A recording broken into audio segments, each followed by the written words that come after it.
Puji syukur pada Allah sehingga kita bisa bertemu lagi pada video kali ini. Kemudian selawat serta salam marilah kita haturkan kepada Nabi kita dan Muhammad, seraya berucap Allahumma sholli ala Sayyidina Muhammad wa ala ali Sayyidina Muhammad. Pada video kali ini kami ingin mempresentasikan tugas sebagai bahan ujian tengah semester dari Bapak Dr. Miftahul Rizik SPD MPD pada mata kuliah Manajemen Pendidikan. Nah, pada kali ini kami mempresentasikan makalah kami yang berjudul Konsep Dasar Manajemen Pendidikan. Baik, langsung saja. Yang pertama adalah mengenai pengertian dan apa saja ruang lingkup manajemen pendidikan. Manajemen berasal dari bahasa Latin, dari kata manus yang berarti tangan dan agere yang berarti melakukan. Apabila digabung menjadi managere yang bermakna menangani sesuatu, mengatur, membuat sesuatu menjadi seperti apa yang diinginkan. Masuki ke pendidikan atau education. Secara semantik berasal dari bahasa Yunani. Berasal dari kata paidos yang berarti anak dan agogos yang berarti membimbing atau memimpin.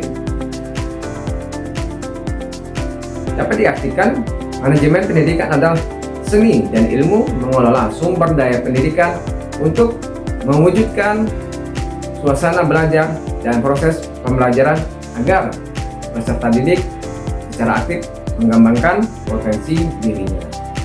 Kemudian kita masukin yang kedua, yaitu fungsi dan prinsip dalam manajemen pendidikan.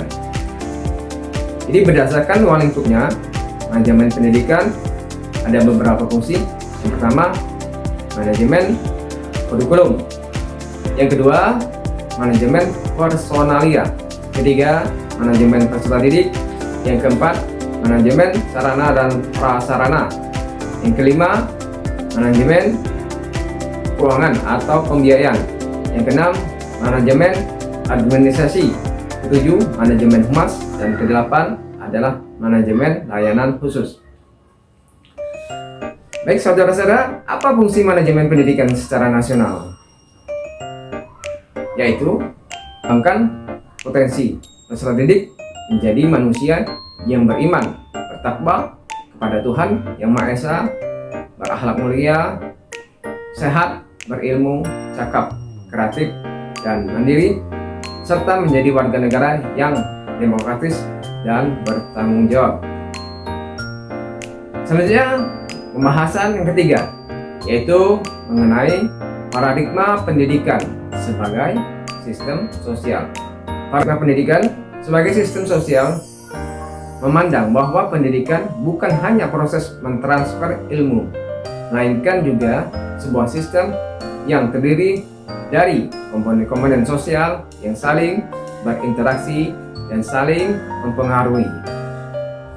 Selanjutnya kita membahas peran dari manajemen dalam meningkatkan mutu pendidikan. Ada beberapa dari peran seorang manajemen atau manajer, yaitu mulai dari perencanaan atau planning, kedua pengorganisasian atau organizing, ketiga kegiatan atau accounting, dan keempat pengawasan atau controlling. Apa itu planning? Yang pertama, atau perencanaan. Perencanaan dari setiap manajemen harus mempunyai planning atau perencanaan yang jelas, karena dengan perencanaan merupakan proses awal dalam menentukan tujuan. Yang kedua, pengorganisasian. Ini adalah sebuah keseluruhan proses pengelompokan orang-orang yang akan menjalankan proses pendidikan. Kemudian yang ketiga adalah accounting atau kegiatan. Ini merupakan tindakan atau aktivitas seluruh komponen manajemen. Yang keempat adalah pengawasan atau controlling. Ini berupa pengendalian terhadap fungsi manajemen yang menjamin bahwa segala kegiatan dapat memberikan hasil yang maksimal sesuai yang diinginkan. Baik, kita akan memasuki bahasan yang kelima, yaitu tantangan kontemporer dalam manajemen pendidikan. Tantangan kontemporer ini banyak sekali, mulai dari kebutuhan peserta didik di era modern. Kemudian tidak hanya itu, kesenjangan akses dan kualitas pendidik antar wilayah, serta kegiatan sosial ekonomi yang berbeda. Nah, itulah dari makalah kami.